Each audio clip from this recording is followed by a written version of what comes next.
हाँ सर, कल काउंटिंग होगी, किस तरह की तैयारियां प्रदेश कांग्रेस की रहेंगी?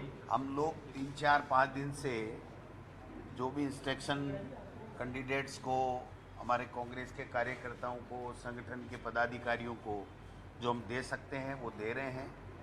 दिल्ली एआईसीसी से भी हमारे पास में जो निर्देश आ रहे हैं उसको भी हम नीचे के लेवल पे दे रहे हैं। और ये जो चुनाव है ये बहुत ही अहम चुनाव है। अहम चुनाव इसलिए है कि पूरी तरीके से निर्वाचन आयोग को भारतीय जनता पार्टी और मोदी सरकार ने घेरे में ले रखा है, दबाव बना रखा है। और जिस प्रकार से आपने देखा होगा कि चाहे वो हमारे अखिल भारतीय कांग्रेस कमेटी की तरफ से या प्रदेश कांग्रेस कमेटी की तरफ से चुनाव आयुक्तों को जो भी शिकायतें की गई, एक भी शिकायत के ऊपर किसी को नोटिस नहीं दिया गया। तो एक तरीके से चुनाव आयोग पंगु बन गया है। और देश की जनता ने शानदार चुनाव लड़ा। जो मुद्दे थे देश के लोगों के, उन मुद्दों के ऊपर उन्होंने वोट किया है। देश के लोकतंत्र को बचाने के लिए, देश के संविधान को बचाने के लिए, और देश में जो 10 साल से तानाशाही चल रही है उसको उखाड़ फेंकने के लिए देश के लोगों ने वोट दिया है। परिणाम कल 4 तारीख को आएंगे, लेकिन हम पूरी तरीके से आश्वस्त हैं कि राजस्थान में जिस प्रकार से प्रदेश की जनता ने, कांग्रेस के कार्यकर्ताओं ने आशीर्वाद दिया है, मेहनत की है, और वो जो वोटिंग की है वो इंडिया गठबंधन के पक्ष में की है। और अच्छी खासी सीटों के ऊपर हम लोग जीत करके यहां से इंडिया गठबंधन की सरकार में शामिल होंगे। भारतीय जनता पार्टी के पास में कोई मुद्दे नहीं थे, क्योंकि 10 साल से मोदी सरकार जो काम कर रही थी उसमें कोई काम उन्होंने कोई ऐसा किया हो जिससे महंगाई कम हुई हो, बेरोजगारी कम हुई हो, किसान की आमदनी बढ़ी हो, बीपीएल परिवार जो थे वो कोई बीपीएल से निकल करके और मीडियम क्लास में आए हों। विदेश नीति में उन्होंने कोई अच्छा किया हो, आर्थिक नीति में कोई अच्छा किया हो, किसी भी सेक्टर में वो अच्छा नहीं कर पाए।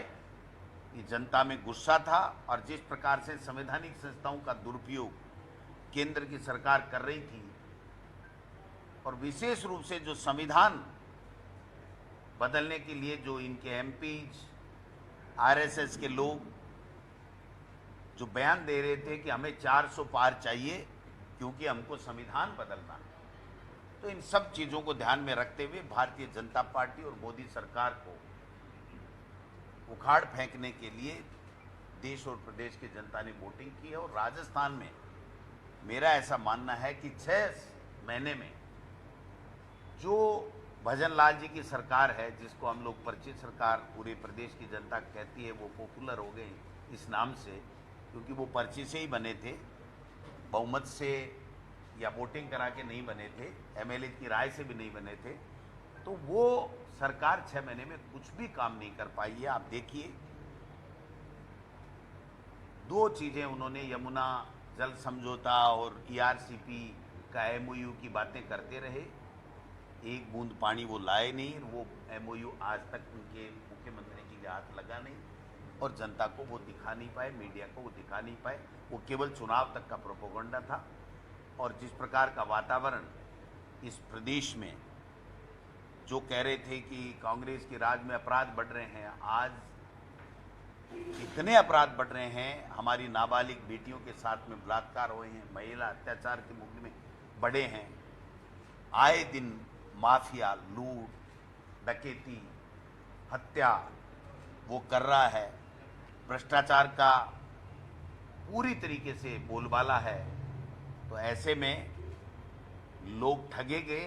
उन्होंने कहा कांग्रेस की इतनी अच्छी योजनाएं थी, मुख्यमंत्री चिरंजीवी योजना 25 लाख का इलाज था, इन्होंने न तो कोई गरीब का इलाज किया। हीट वेव जो थी उसके अंदर इन्होंने कोई इंतजामात की नहीं किए, लोग तेज लू से मरते रहे। और यहाँ एसएमएस में 50-50 डेड बॉडी रोजाना आ रही थी, आधी से ज़्यादा वहाँ पर अज्ञात डेड बॉडी थी, जो बेचारे कमाने खाने के लिए, मजदूरी करने के लिए यहाँ आए हुए थे, उनकी पहचान तक नहीं की गई। इनके कान पे जू नहीं रहेगी। आखिरी में मुख्यमंत्री जी ने एक मीटिंग ली और पता नहीं उस मीटिंग का क्या रिजल्ट आया, क्या इन्होंने व्यवस्थाएं की, हमारे सामने तो कोई मीडिया के माध्यम से या उनके प्रेस नोट के माध्यम से कोई बात आई नहीं। केवल मेहंदीपुर बालाजी में जाकर के और उन्होंने कहा कि हीट वेव चल रही है, सब प्रसन्न रहें, देश के प्रधानमंत्री जी तीसरी बार बन रहे हैं। इसका मेरे तो समझ में नहीं आया कि हीट वेव का तीसरी बार बनने से क्या संबंध है। तो मैं समझता हूं कि इसलिए लोगों ने केंद्र की मोदी सरकार की विफलताओं के ऊपर, हमारी कांग्रेस के न्याय पत्र और हमारी जो गारंटी हैं उसके ऊपर विश्वास करके, और यहाँ पर राजस्थान में जो सरकार है वो सरकार नाम मात्र की है, उसने कोई काम नहीं किया। इन सब चीज़ों को ध्यान में रखते हुए लोगों ने वोटिंग की और कांग्रेस और इंडिया गठबंधन के उम्मीदवारों को जिताने का काम कल की काउंटिंग के रिजल्ट से आएगा। अच्छा, 295 सीटें अगर आप भी जाती है तो चेहरा कौन देगा? बताया ना, हम सक्षम हैं तय करने में।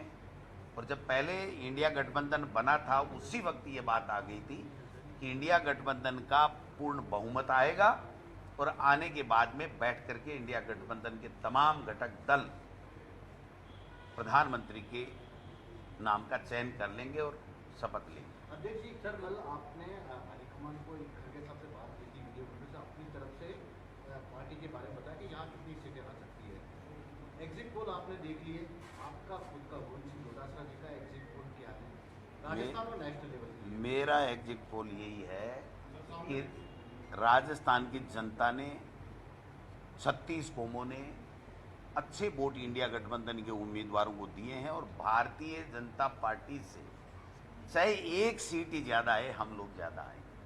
और मैंने कल शायद खुलासा भी किया होगा कि हम लगभग 10 सीटों में 100% हैं और 8 सीटें ऐसी हैं जहां पर हमारा एज है, हम उसमें प्लस हैं, क्लोज कंटेस्ट है, बल्कि प्लस है। तो उसमें से 8 भी आ सकती हैं, 7 भी आ सकती हैं, 6 भी आ सकती हैं, 5 भी आ सकती हैं। ये मशीनों के अंदर काउंटिंग में सामने आएगा। लेकिन मेरा ऐसा मानना है कि हम भारतीय जनता पार्टी से ज़्यादा सीटें यहाँ पर इंडिया गठबंधन की लेकर के जाएं। सर, काउंटिंग को लेकर के आपने एजेंट्स को कुछ खास डायरेक्शन दिए हैं कि वो पर्ची निकाल के और बिल्कुल, देखिए इसमें 1000 तरह की बदमाशियां करने की चेष्टा है। और जैसा सूचना आ रही है, जो जयराम रमेश जी ने कहा है, अगर वो बात सत्य हुई कि 150 से ज़्यादा डीएम्स को, कलेक्टर्स को अमित शाह जी ने फ़ोन किए हैं, जो जयराम रमेश जी जैसा कह रहे हैं, अगर ऐसी कोई उनके पास सूचना है तभी उन्होंने कहा होगा। अगर ऐसी बात है तो इससे बड़ा लोकतंत्र के लिए कोई कुठाराघात कोई हो नहीं सकता कि अपनी सत्ता का दुरुपयोग ये लोग बात कर रहे हैं। इसलिए हमने पूरी तरीके से पाबंद किया है कि जो आपका 17C फॉर्म है उसको मिलान कीजिए। हर कैंडिडेट के वहाँ पर कितने काउंटिंग में आए थे वो हर के मिलाइए। मान लीजिए हम कांग्रेस के एजेंट हैं, कांग्रेस का लिख लिया, लेकिन नोटों में आए या तीसरे कोई कैंडिडेट के आए, वो बीजेपी के जोड़ के बता दिए, टोटल बराबर मिला दिया कि साहब 2000 वोट पड़े, ये 2000 का आंकड़ा लो, लेकिन उसमें बीजेपी के दूसरे नोटों वाले काउंटिंग कर दिए, तो हम क्या करेंगे? तो ये सारी चीज़ें हमारे दिमाग में है और ये सब चीज़ें हमने नीचे तक कन्वे किया है और सब लोग सतर्क हैं पूरे तरीके से। काफ़ी लोगों ने तो, कैंडिडेट्स ने तो मशीन के पैरा भी लगाया है, मशीन के पैरा भी लगाया है कि दिन रात उसकी चौकसी भी की है कि कहीं ये मशीनें बदल नहीं गई। स्ट्रॉन्ग रूम में पैरा कहाँ लगाया? सीकर में भी है, कोटा में भी है, 3-4 जगह का तो मेरे पास सूचना है। बाकी बहुत सी ऐसी जगह है कि ये मशीन चेंज नहीं करती। कहीं आशंका है मशीन चेंज हो सकती है? और ये तो आशंका तो सब कुछ, ये तो मोदी सरकार का तो खेल ही आशंकाओं का ही है। ये तो पूरा का पूरा आप बताओ कि जो एग्जिट पोल आए उसमें जितनी सीटों पे जिस पार्टी ने चुनाव नहीं लड़ा उससे दुगुनी सीटें दे रहे हैं। तो आप बताओ उस एग्जिट पोल का और मोदी जी का जो ये एक तरीके से जो बनाया हुआ है उसका क्या करें, आप बताओ किस तरीके से वहाँ कन्याकुमारी में जाकर के ऐसे बैठे हैं और 10-20 साल का एजेंडे के ऊपर मीटिंगें कर रहे हैं। भाई किस बात के, आप तो कल महामहिम राष्ट्रपति को आपको अपना इस्तीफा सौंपना पड़ेगा। आप काहे के लिए 10 साल 20 साल की रोड मैप बना रहे हो, काहे का मीटिंगें ले रहे हो। सर आपने राजस्थान में इलेक्शन कमीशन से कुछ बात की कि आपको शादी की मशीन अगर बदल दी जा सकती है कुछ डिस्ट्रिक्ट में, तो निर्वाचन आयोग से आपको कुछ बात हुई है? निर्वाचन आयोग से हम लोग चुनाव के दौरान भी बात कर रहे थे, बाद में भी बात की है, लेकिन निर्वाचन आयोग तो एक तरीके से निष्ठुर है, कुछ भी जवाब देने को तैयार नहीं है। मैं दिखवाता हूं, इसके अलावा यहाँ के चुनाव आयुक्त के पास में कोई जवाब नहीं है।